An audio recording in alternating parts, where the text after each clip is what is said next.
नमस्कार. 1970च्या दशकामध्ये मुंबईतल्या व्यापाऱ्यांनी एकजूट करून मुंबईतल्या ग्राहकांना नाडायचं आणि लुटायचं ठरवलं आणि मग या सगळ्यांनी एकत्रित येऊन ज्या ज्या प्रकारे मुंबईकरांना लुटता येईल ते सगळे मार्ग बिनदिक्कीतपणे अवलंबायला सुरुवात केली.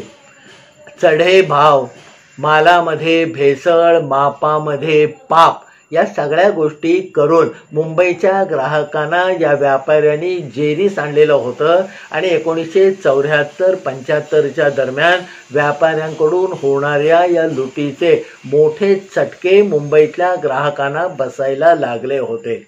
त्याच वेळेला हा व्यापाऱ्यांचा अतिरेक झाला आणि मग अपना बाजार नावाची एक संघटना मुंबईमध्ये जन्माला आली. त्यावेळेला या महागाईचे आणि साठवणुकीचे, भेसळीचे सगळे प्रकार आणि त्याचे चटके खाऊन त्यांच्यातल्या 2-4 लोकांनी मग थोडंसं धाडस करून स्वतःच एक दुकान चालवूया आणि ग्राहकांना चांगला दर्जेदार माल योग्य किमतीमध्ये द्यायला सुरुवात करूया अशा एका उद्देशाने अपना बाजारची स्थापना केली. अपना बाजार हे सहकारी तत्वावर चालणारं दुकान असावं अशी त्यांची संकल्पना होती आणि ना नफा ना तोटा या तत्वावर त्याची मुहूर्तमेढ रोवली गेली होती. अपना बाजारची पहिली शाखा मुंबईमध्ये असलेल्या परळ नावाच्या भागामध्ये काढण्यात आली आणि सुरुवातीच्या काळापासूनच या दर्जेदार माल देणाऱ्या, चोख हिशेब ठेवणाऱ्या अपना बाजारला लोकांचा प्रचंड प्रतिसाद मिळायला लागला. योग्य भाव, योग्य किंमत, योग्य वस्तू मिळण्याचं एकमेव ठिकाण म्हणजे त्यावेळेला अपना बाजार असं लोक म्हणायला लागले आणि दादर आणि त्याच्या आसपासच्या काही किलोमीटरमध्ये असणाऱ्या ग्राहकांना अपना बाजारचा फार मोठा आधार त्यावेळेला निर्माण झाला होता. आणि मग या अपना बाजारच्या जशा शाखा वाढायला लागल्या तशा या व्यापाऱ्यांच्या उद्दामपणाला, साठेबाजीला आळा बसायला लागला.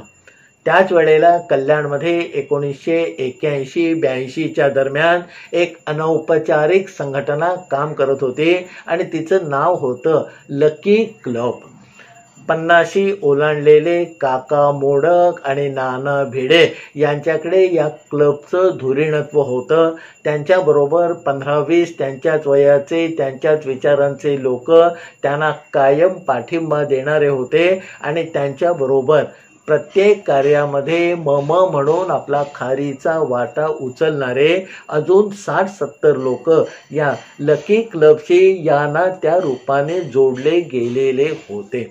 हे लोक कधी जरी पिकनिकला जात, कधी एकत्र बसून पत्ते खेळत, छोटे मोठे सण समारंभ एकत्र साजरे करत आणि सामाजिक कार्यामध्ये ज्याला जशी सवड आणि जशी पूर्तता करता येईल त्याप्रमाणे श्रमदान किंवा अर्थाचं दान करून आपला सामाजिक जाणीवेचा वाटा हे लकी क्लबचे सगळे मेंबर त्यावेळेला उचलून धरत होते.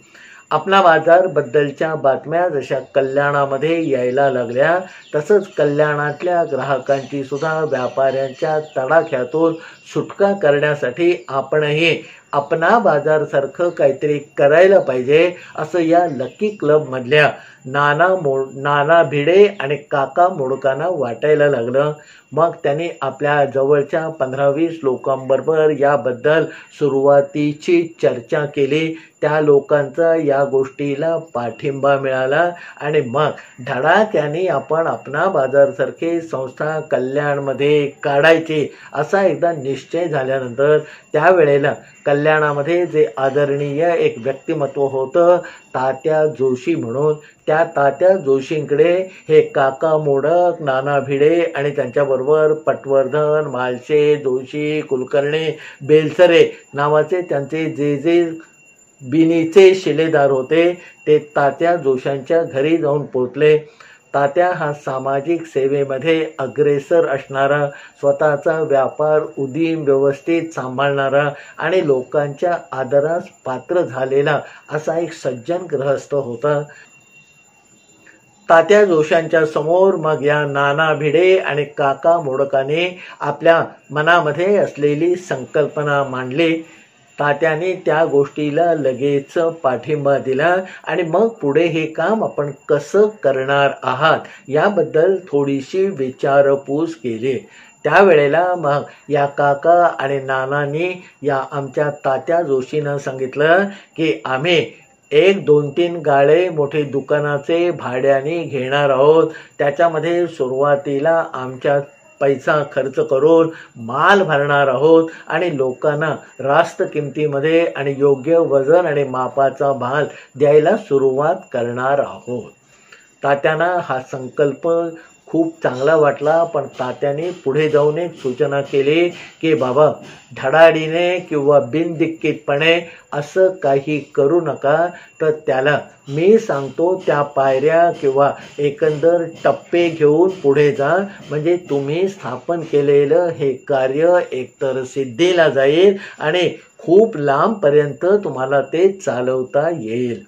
तात्या जोशींनी मग आपल्या अनुभवातून सांगितलं की बाबांनो, तुम्ही 5-6 जण मिळून पहिल्यांदी एक सहकारी संस्था स्थापन करा, ती रजिस्टर करून घ्या आणि मग त्या संस्थेतर्फे अपना बाजारसारख्या धर्तीवर ना नफा ना तोटा या पद्धतीने चालवलं जाणारं असं एक दुकान आम्ही कल्याणामध्ये काढणार आहोत असा प्रचार सुरू करा आणि काही लोकांकडून निदान बीज भांडवल म्हणून निदान 100 रुपये तरी घ्या, म्हणजे कोणातरी एकाच माणसाला आपल्या पदरचा सगळा पैसा लावून मग त्याच्यातनं नफा नुकसान काय होतं याची वाट बघत राहायला नको. तसंच एकंदर तुमच्या या उपक्रमाला लोकांमधून काय प्रतिक्रिया किंवा प्रतिसाद मिळणार आहे ते तुम्हाला या सुरुवातीच्या बीज भांडवल जमा करताना जे अनुभव येतात त्याच्यावरून त्याचा आरशासारखा लख प्रवास मांडता येईल. सुरुवातीच्या काळामध्ये लोकांनी 100 रुपये देऊन बीज भांडवल म्हणून तुमच्याकडे सुरुवात केली तर कल्याणकरांचा या गोष्टीला प्रतिसाद आहे आणि दुकान काढण्यापर्यंत पुढे जायला आपल्याला आता काही हरकत नाही असा होरा तुम्ही मांडा. तात्या जोशांचा शब्द कोणीही ओलांडला नाही. मग नाना भिडे आणि काका मोडक याने आपल्याबरोबर बेलसरे, जोशी, मालशे आणि कुलकर्णी अशी आपली खंदी टीम घेऊन एक सहकारी संस्था स्थापन केली. तिचं योग्य पद्धतीने रजिस्ट्रेशन केलं आणि तात्यांनी सांगितल्याप्रमाणे एक छोटंसं पत्र काढून कल्याणामध्ये आपल्या संपर्कात असणारे, आपला प्रभाव मानणारे जे लोक होते त्यांच्याशी संपर्क साधायला सुरुवात केली. पुढच्या 2-2.5 महिन्यामध्ये जवळजवळ 400-450 लोकांनी 100 रुपये देऊन तिथे बीज भांडवल म्हणून आपलं नाव नोंदवलं आणि मग खऱ्या अर्थाने आता आपलं दुकान काढायला काही हरकत नाही असा एक होरा या नाना भिडे आणि काका मोडकांनी बांधला.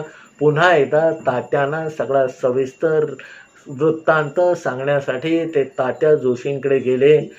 सगळे टप्पे व्यवस्थित पार पडून या मंडळींनी ही गाडी इथपर्यंत आणलेली आहे हे बघून तात्या जोशींना खूप आनंद झाला आणि मग त्याने पुढे व्यापारी पद्धतीचा एक सल्ला दिला की बाबा, सुरुवातीला तुम्ही भाड्याने दुकानं घेऊ नका, कारण सुरुवातीच्या काळामध्ये या दुकानाला प्रतिसाद मिळतोय, तुमचा व्यापार चांगला चालतोय असं लक्षात आल्यावर लगेच घर मालक किंवा जो त्या जागेचा मालक असेल तो तुमचं भाडं दुप्पट तिप्पट वाढवायला मागे पुढे बघणार नाही. त्याच्यानंतर मग थोडासा खल या एकंदर मंडळाने केला आणि मग थोडे पैसे सगळ्यांनी काढून 3 गाड्यांचं असं सलग असणारं एक दुकान त्याने स्वतःच्या नावावर खरेदी करून टाकलं आणि आपल्या संस्थेला ते भाड्याने देण्याचा भाडे करार करून टाकला. दसऱ्याच्या शुभमुहूर्तावर 1984 साली या कल्याण सहकारी संस्थेच्या कल्याणमधल्या असणाऱ्या सहकार भांडाराचं यथाविधी उद्घाटन झालं. उद्घाटनाला त्यावेळेला कल्याणमध्ये असणारे थोर मोठे लोक आले होते. तात्या जोशींच्या हाताने त्याचं उद्घाटन झालं आणि मग थोड्या दिवसामध्ये आधी दुडदुड पावलं आणि मग भरधाव वेगाने हे दुकान चालायला लागलं. त्यावेळेला ही कल्याणामधली सुरुवात करणारी जी मंडळी होती ती सगळे कुठे ना कुठे सरकारमध्ये नोकरी करणारी होती. आता नोकरी सांभाळून जसं जमेल तसं या दुकानाचा व्याप त्याने सांभाळायला सुरुवात केली होती. पण हळूहळू हे वाढतं दुकान आता आपल्या मोजक्या वेळामध्ये नीट सांभाळता येणार नाही हे लक्षात आल्यावर मग नाना भिडे आणि काका मोडकाने आपल्या 2-4 सहकाऱ्यांबरोबर पुन्हा एकदा विचार विनिमय केला आणि असं ठरवून टाकलं. काका म्हणाले की माझी 3-3.5 वर्ष महाराष्ट्र शासनामध्ये नोकरी शिल्लक आहे. नाना भिडे म्हणाले माझी सुद्धा MSEB मध्ये 2-2.5 वर्ष शिल्लक आहेत. मग बेलसरे, मालशे, कुलकर्णी, जोशी यांनीही आपल्या शिल्लक असलेल्या एकंदर सर्व्हिसचा म्हणजे वर्षांचा हिशेब मांडला आणि ही आता सर्व्हिस आपण सोडून दिली तरी आपल्या पेन्शनमध्ये काही फार फरक पडणार नाही हे लक्षात आल्यानंतर त्यातल्या 4-5-7 जणांनी एका दिवसामध्ये आपापल्या ऑफिसमध्ये जाऊन आपले राजीनामे देऊन टाकले. राजीनामे देऊन टाकल्यानंतर मग पूर्णपणे या दुकानाच्या कामासाठी वाहून घेण्याचा चंग या नाना, काका आणि त्यांच्याबरोबर 5-7 लोकांनी बांधला. साहजिकच दुकानामध्ये जास्त लक्ष द्यायला त्यांना वेळ मिळायला लागला. रखरखाव नीट व्हायला लागला. हिशेब व्यवस्थित मांडला जायला लागला आणि लोकांचा वाढता प्रतिसाद झेलायची एक धमक किंवा क्षमता या सगळ्या लोकांच्या मंडळामध्ये आली. असं हे सगळं दुकान चाललेलं असताना काका आणि नाना तिथे ठिय्या मारून बसत असत. 5-10 लोक तिथे नोकरीला ठेवलेले होते. एक अकाउंटंट होता आणि एक तुकाराम नावाचा पिऊनही त्यांनी आपल्या दिमतीला ठेवून घेतलेला होता. आणि हे सगळं गाडं यशस्वीपणे भरधाव असं निघालेलं असताना एक दिवस सकाळी जेव्हा नाना आणि काका आपापल्या घरातून निघाले, नानांकडे त्यावेळेला दुकानाच्या चाव्या असत. त्या चाव्या घरातून घेऊन त्यांनी आपल्या खिशात टाकल्या.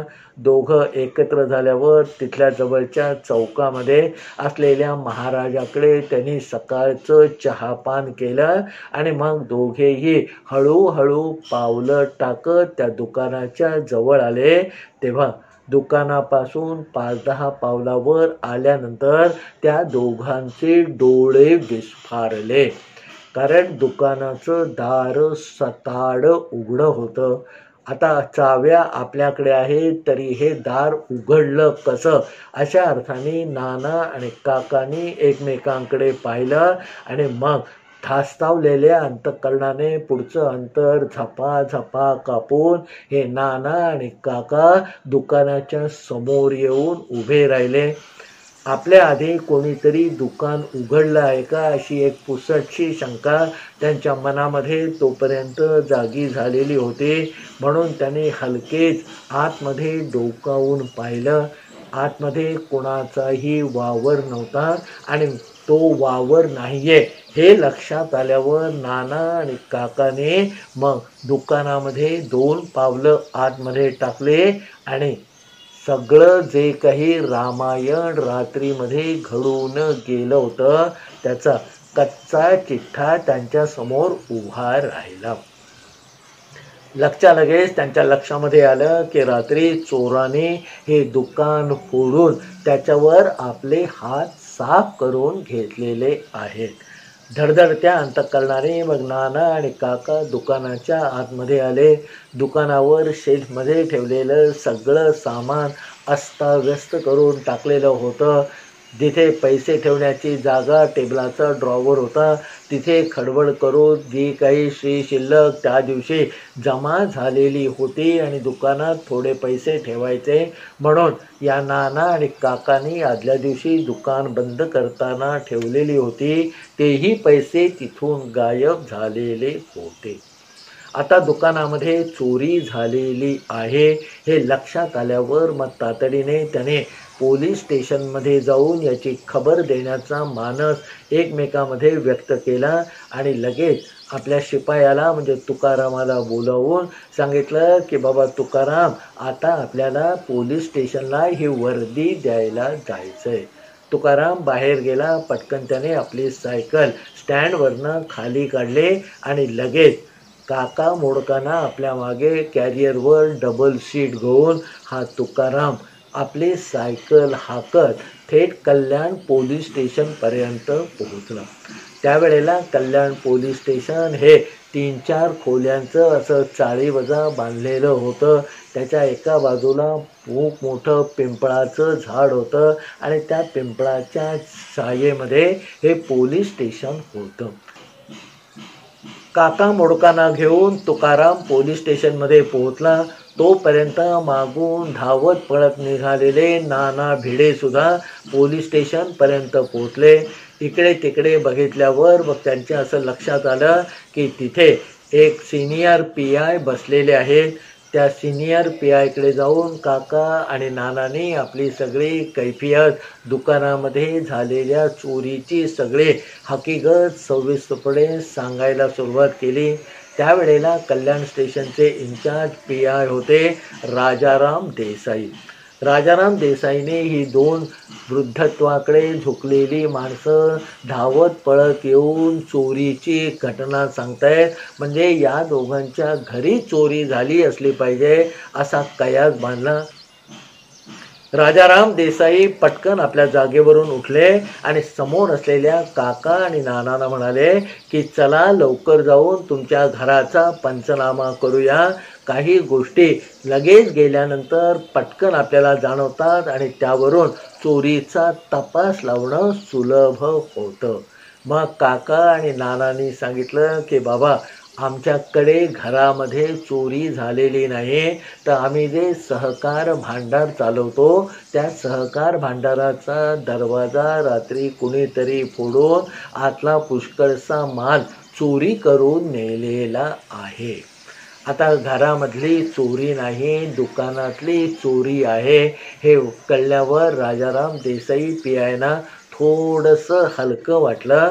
कारण घरामध्ये गेल्यानंतर घरातली चीजवस्तू लुटली गेलेली आहे हे जेव्हा मालकाला कळतं आणि तो पोलिसाला वर्दी देतो तेव्हा आधी तो काळजीमध्ये खंतावलेला असतो, भीतीने ग्रासलेला असतो. पण आत्तापर्यंत ज्या ज्या संस्थांमध्ये कुठे चोरी झाली आणि त्या चोरीच्या तपासासाठी राजाराम देसाईंना जेव्हा जावं लागत होतं तेव्हा एक अनुभव त्यांच्या गाठीशी आलेला होता आणि तो म्हणजे संस्थेचं जेव्हा काही नुकसान चोरीमधून होतं तेव्हा संस्था चालक फार काही मोठी गडबड करत नाहीत. पोलीस पंचनामा करा, पोलीस पंचनाम्यामध्ये आमच्या गेलेल्या वस्तूंची सविस्तर नोंद करा आणि त्या पंचनाम्याची कॉपी आम्हाला देऊन टाका. म्हणजे ऑडिटर जेव्हा गेलेल्या मालाबद्दल किंवा तुटलेल्या एकंदर भांडवलाबद्दल प्रश्न विचारेल तेव्हा त्याच्यासमोर हा पंचनाम्याचा कागद टाकला की ऑडिटर सगळे रिपोर्ट क्लिअर करून टाकतात. असं आत्तापर्यंतचं सगळ्या संस्थांच्या कारभाऱ्यांचं वर्तन राजाराम देसाईंना माहीत होतं. राजाराम देसाईंनी आपली बुलेट मोटरसायकल काढले. परत एकदा तुकारामाच्या मागे काका मोडक बसले आणि मग उरलेले आमचे नाना भिडे या राजाराम देसाईंच्याच मागे मोटरसायकलवर बसले आणि ही सगळी चौघांची वरात पुन्हा एकदा त्या सहकार भांडाराच्या दुकानापाशी आली. राजाराम देसाईने पोलीस स्टेशनमधून निघतानाच आपल्या 2-3 सहकाऱ्यांना त्याची वर्दी दिलेली होती आणि पंचनाम्यासाठी तुम्ही पण माझ्या पाठोपाठ तिथे पोहोचा असं सांगूनच राजाराम देसाई पोलीस स्टेशनमधनं बाहेर पडलेले होते. उघड्या दुकानाच्या दरवाजासमोर ही सगळी मंडळी आली. मग आधी आतमध्ये जाऊन राजाराम देसाईंनी नजरेखालून सगळं घालून घेतलं. त्यांना फारसं नुकसान झालेलं नाही आहे असं काहीतरी त्यांच्या मनामध्ये वाटायला लागलं. मग पंचनामा करणारी देसाई साहेबांची सगळी टीम आली आणि त्यांनी रीतसर पंचनामा सुरू केला. आतमध्ये गेल्यानंतर डाव्या बाजूचा शेल्फवरचं सगळं सामान खाली उसकटून टाकलेलं होतं. त्याच्या जवळ असलेला शेल्फ थोडा तिरका झालेला होता. आतल्या बाजूला असलेली एक खिडकी सताड उघडी होती. खिडकीच्या खाली असलेल्या नळातून पाणी गळत होतं. बसायच्या जागी 2-4 ठिकाणी असलेल्या खुर्च्या उलट्या पालट्या करून टाकलेल्या होत्या. असा सगळा पोलिसी भाषेतला पंचनामा या राजाराम देसाईंनी आपल्या रीडरकडनं आणि रायटरकडनं करवून घेतला. त्याच्यावर नाना आणि काकांच्या सह्या घेतल्या आणि परत ते पोलीस स्टेशनला जाऊन विसावले. आता पोलीस आपल्या पद्धतीने या प्रकरणाचा तपास करतील आणि चोराला पकडून त्याच्याकडून चोरी झालेलं सगळं सामान जप्त करून आपल्याला आणून देतील असा एक भाबडा विश्वास काका, नाना आणि त्यांच्या बाकीच्या सगळ्या सहकार्यामध्ये होता. त्या दिवस कसा तरी काढल्यानंतर दुसऱ्या दिवशी सकाळी 10 वाजता नाना आणि काका पुन्हा एकदा पोलीस स्टेशनमध्ये हजर झाले. त्यांना बघून राजाराम देसाई आपल्या खुर्चीतल्या खुर्चीत थोडेसे चपापले आणि मग त्याने आपल्या समोरच्या खुर्च्यावर सन्मानाने या नाना आणि काकांना बसवलं. काकांनी पुढाकार घेऊन काल झालेली चोरी, आपण केलेला पंचनामा याबद्दल या राजाराम देसाईंचे आभार मानले आणि बाबा आता चोराला तुम्ही कधी आणि कसं पकडणार याबद्दलची विचारणा सुरू केली. राजाराम देसाईंनी मग आपल्या पोलिसी पद्धतीप्रमाणे आम्ही असं केलंय तसं केलंय या सगळ्या गोष्टींचा खुलासा करून नाना आणि काकांचं त्या दिवसापुरतं समाधान करून त्यांना परत पाठवून दिलं. तिसऱ्या दिवशी परत 10च्या ठोक्याला नाना आणि काका राजाराम देसाईंच्या समोर हजर झाले आणि आपल्या चोरी झालेल्या प्रकरणाचा तपास कुठपर्यंत आला, चोरीचा माल मिळाला की नाही याबद्दल सगळ्या गोष्टींची सखोल चौकशी पोलीस स्टेशनमध्ये बसून राजाराम देसाईकडे करायला सुरुवात केली. आता या सगळ्या एकंदर 2 दिवसाच्या वर्तनावरून हे नाना आणि काका आपला पिच्छा पुरवणार हे राजाराम देसाई PIच्या लक्षामध्ये आलं आणि मग त्याने थोडंसं आडवळल्याने यांना कुठेतरी कात्रजचा घाट दाखवता येईल का असा विचार केला आणि मग राजाराम देसाई समोर बसलेल्या काका आणि नानांना म्हणाले की तुम्ही असं करा की नक्की किती वस्तूंची चोरी झाली आहे ते आम्हाला सविस्तर लिहून द्या, कारण पंचनाम्यामध्ये जे काही लिहिलेलं आहे ते फारच ढोबळ आहे. हे ऐकल्याबरोबर काका मोडकाने आपल्या खिशातून गुंडाळी केलेले 3 फुलके त्यांच्या समोर ठेवले.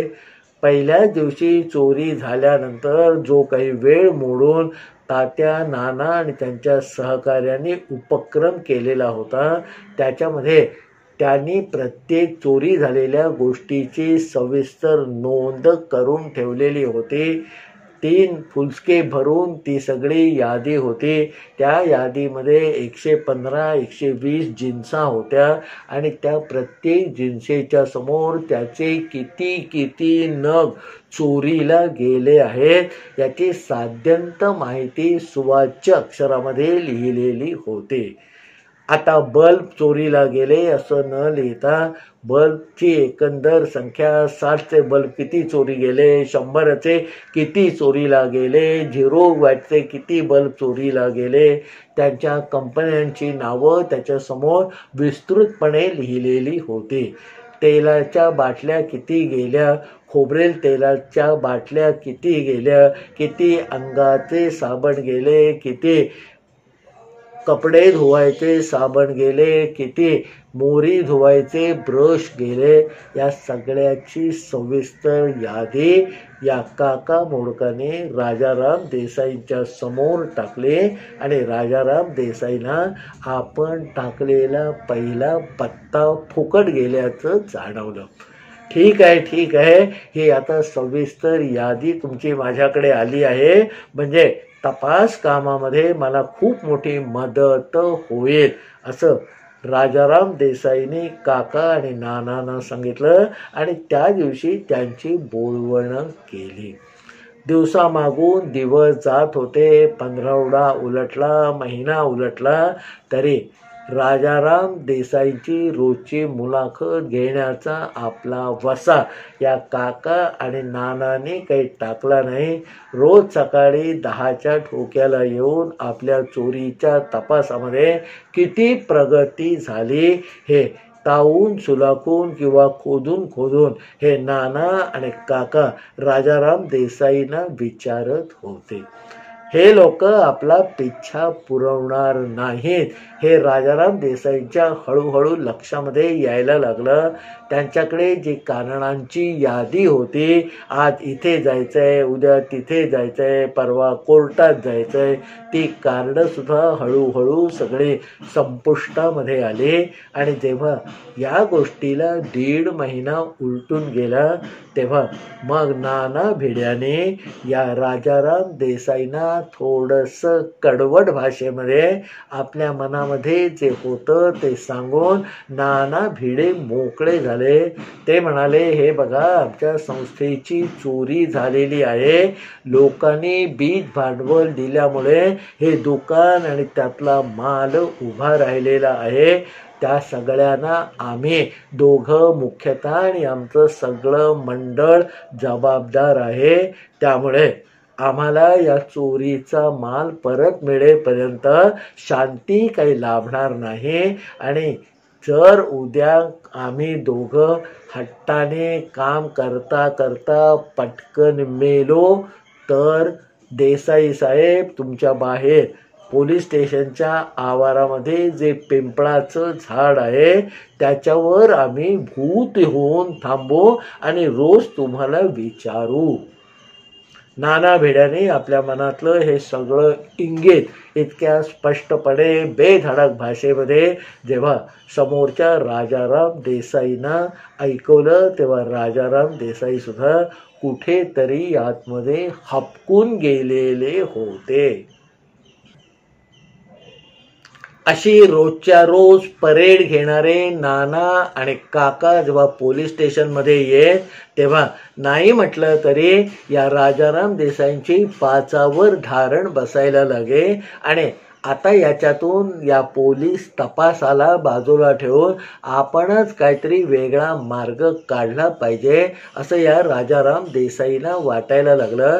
कारण पोलिसी पद्धतीने जेवढा तपास करायचा तेवढा पुरेपूर, काटेकोर आणि मनाप्रमाणे या राजाराम देसाईंनी केलेला होता. त्यांचे जे पंटर म्हणजे खबरी लोक होते त्यांच्याकडे चौकशा केल्या. 30-40 संशयितांना पकडून आणून त्यांना मारून झोडून या चोरीची कबुली घेण्याचा प्रयत्न झाला. म्हणजे पोलिसी पद्धतीने जेवढं काही करता येत होतं तेवढं या सगळं राजाराम देसाईंनी करून झालेलं होतं. पण नाना आणि काका यांच्यापासून त्यांचा पिच्छा काही सुटत नव्हता. एक दिवस सकाळी आंघोळ करताना आपल्या घरी या राजाराम देसाईंना एक अबलख अशी कल्पना सुचली आणि मग त्याच अवतारामध्ये त्यांनी स्वतःलाच तिथल्या तिथे शाबासकी देऊन टाकले आणि मग छाती पुढे काढून ते पोलीस स्टेशनमध्ये आपली ड्युटी बजावायला हजर झाले. नेहमीप्रमाणे काका आणि नाना येऊन गेले, त्यांना उत्तरं देऊन झाली आणि त्याच्यानंतर दुपारी 12-12:30च्या दरम्यान जेव्हा या राजाराम देसाईंना थोडा मोकळा वेळ मिळाला तेव्हा कदम आणि चव्हाण नावाचे आपले जे खास विश्वासातले कॉन्स्टेबल होते त्या दोघांना या राजाराम देसाईंनी बोलावून घेतलं आणि सकाळी आंघोळ करता करता आपल्याला जी विलक्षण कल्पना सुचलेली होती ती त्यांच्यापुढे सविस्तरपणे मांडली. कदम आणि चव्हाण या दोघांनाही ही बाब एकदम पसंत पडले आणि हा जर हुकमी डाव चालून गेला तर सगळ्यांचीच या गोष्टीतून सुटका होईल आणि काका आणि नानांपासून आपल्याला कुठेतरी निश्वास टाकता येईल असं या तिघांना तिथे बसल्या बसल्या वाटलं. राजाराम देसाई साहेबांनी मांडलेली कल्पनाच इतकी विलक्षण होती की त्याला समोर बसलेल्या कदम आणि चव्हाणाने तात्काळ होकार दिला आणि साहेब तुमचं डोकं लय चांगलं चालतं असा अभिप्रायही देऊन टाकला. याने मग उत्साहित झालेले राजाराम देसाई त्यांनी आपल्या खिशामध्ये हात घातला आणि 3-4 हजार रुपये रोकड किंवा नगद काढून या कदम आणि त्यांच्याबरोबर असणाऱ्या चव्हाण कॉन्स्टेबलच्या हातावर ठेवले. पैसे हातामध्ये पडल्या पडल्या हे चव्हाण आणि कदम आपल्या खुर्च्यावरून उठले, साहेबांना एक कडक सॅल्यूट मारला आणि त्यांनी सांगितलेल्या कामावर ते चपळाईने रवाना झाले. आपल्याला सुचलेल्या कल्पनेमुळे आता 1-2 दिवसामध्ये या काका आणि नानांपासून आपली सुटका होणार आहे याची जवळजवळ निश्चित अशी खात्री राजाराम देसाईंना मनामध्ये वाटायला लागली. पुन्हा एकदा रात्री 9-9:30च्या सुमारास ठरल्याप्रमाणे हे 2 कॉन्स्टेबल राजाराम देसाईंच्या समोर येऊन बसले. पण ते रिकाम्या हाताने आलेले बघून मग कुठेतरी शंकेची एक पाल या राजाराम देसाई पीआयच्या मनामध्ये चुकचुकायला लागले. त्यांनी मग काही प्रश्न विचारायच्या आतच समोर बसलेल्या कदम आणि चव्हाणाने एकदम सांगायला सुरुवात केली की साहेब तुम्ही म्हणता त्या कारवाईवर सकाळी 12-12:30 वाजताच आम्ही रवाना झालो होतो, पण अर्ध्या वाटेत गेल्यानंतर आमच्या मनामध्ये एक शंका आली की या पद्धतीने हे काम केलं तर अशा ठिकाणी आपली फसगत होण्याची शक्यता आहे. असं म्हणून मग आपल्याला काय शंका आली आणि फसगत होण्याचं खरं कारण काय असू शकतं हे चव्हाण आणि समोर बसलेल्या कदमने आपल्या मालकाला म्हणजे राजाराम देसाईंना सांगून टाकलं. कदम आणि चव्हाण जे काही म्हणाले ते राजाराम देसाई पीआयना पुरेसं पटलं आणि मग दुसऱ्या दिवशी वेगळ्या पद्धतीने याच कामाची आखणी करून वेगळ्या ठिकाणी चढाई करायची असं ठरवून हे कदम आणि चव्हाण बाहेर पडले. दुसऱ्या दिवशी सकाळी अगदी 8-8:30ची गाडी पकडून हे कदम आणि चव्हाण जोडगोळीने मुंबई गाठले. त्यांच्याकडे 3 फुलस्केपचा एक दस्तावेज होता. त्याच्यामध्ये अतिशय महत्त्वाची अशी माहिती होती आणि तो दस्तावेज काका मोडकाने या राजाराम देसाईंकडे सोपवलेला होता. चोरी झालेल्या वस्तूंची सखोल यादी म्हणून तेच 3 कागद घेऊन हे कदम आणि चव्हाण मुंबईमध्ये दाखल झालेले होते. मुंबईमध्ये जरा इकडे तिकडे फिरून 3-4 तास तंगडतोड केल्यानंतर त्याने हुश्य केलं, कारण त्या कागदावर लिहिलेले सगळे ॲटम त्यांना मुंबईमध्ये प्राप्त झालेले होते. त्याने 2-4 मोठे बॉक्स भरलेले होते आणि मग येताना एक भाड्याचा टेम्पो करून त्याच्यामध्ये हे 3-4 बॉक्स टाकून त्या टेम्पोच्या ड्रायव्हरच्या शेजारी बसून रात्री 10-10:30 वाजता हा टेम्पो कल्याण मुक्कामी आला. कल्याणात आल्यावर त्या टेम्पोने सरळ कल्याणचं पोलीस स्टेशन गाठलं आणि संबंध दिवस तंगडतोड करून एक एक ॲटम निवडून पारखून जे बॉक्स भरलेले होते ते चारीच्या चारी बॉक्स या कल्याण पोलीस स्टेशनच्या आवारामध्ये उतरवले गेले आणि तिथून सगळी निर्वानिरव करून ही जोडगोळी कदम आणि चव्हाण मग राजाराम देसाईंच्या घरी गेले. रात्री 11 वाजता त्यांना काम फत्ते झाल्याचं सांगितलं आणि मग आपल्या घरी गेले. कदम आणि चव्हाणांनी हा जेव्हा निरोप दिला की बाबा आपण ठरवलेली आणि सांगितलेली कामगिरी फत्ते झाली आहे, त्या रात्री राजाराम देसाईंना खऱ्या अर्थाने सुखाची झोप लागली. दुसऱ्या दिवशी सकाळी मोठ्या तब्येतीमध्ये घरातलं सगळं आवरून 9-9:30च्या सुमारास राजाराम देसाई आपल्या पोलीस स्टेशनमध्ये येऊन नाना आणि काकांची वाट बघत होते. नाना आणि काका ठरल्या वेळेला दाखल झाले आणि त्या वेळेला राजाराम देसाईंच्यावर आणखीन मोठा दबाव टाकावा म्हणून बेलसरे, जोशी, कुलकर्णी सुद्धा त्या संस्थेचे एक विश्वस्त किंवा भागधारक म्हणून पोलीस स्टेशनमध्ये आलेले होते.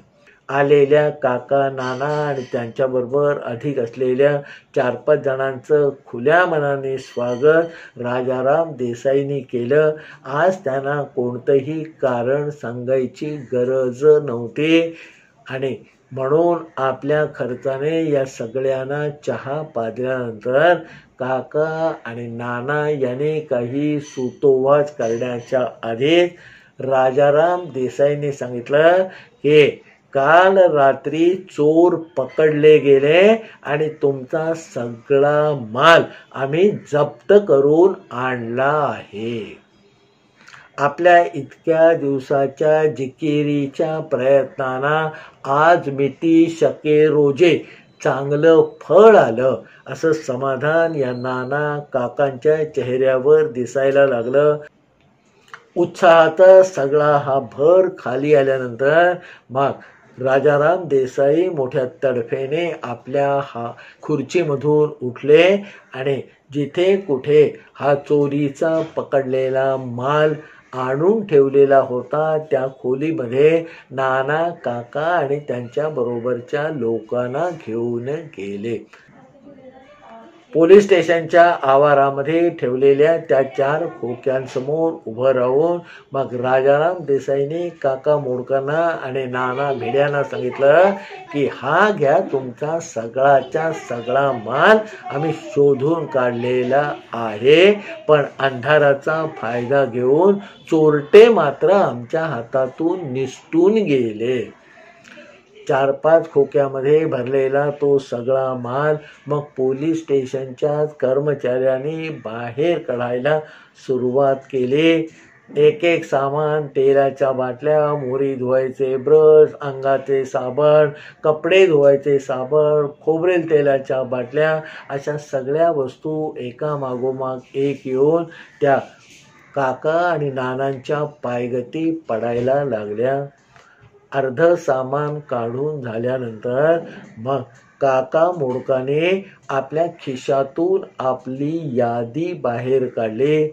दरम्यानच्या काळात या यादीच्या 3-4 प्रती झेरॉक्स म्हणजे फोटो कॉपी करून या काका मोडकाने सगळ्यांना वाटून टाकलेल्या होत्या. नानाने आपल्या खिशातली यादी काढली, सबनीसाने आपल्या खिशातली यादी काढली, जोशाने आपल्या खिशातली यादी काढली आणि मग प्रत्येक जण समोर टाकलेल्या वस्तू निरखून घ्यायला लागला. जशा जशा या वस्तू निरखून घ्यायला सुरुवात झाली तसे तसे या नाना आणि काकांचे डोळे रागाने लाल व्हायला लागले.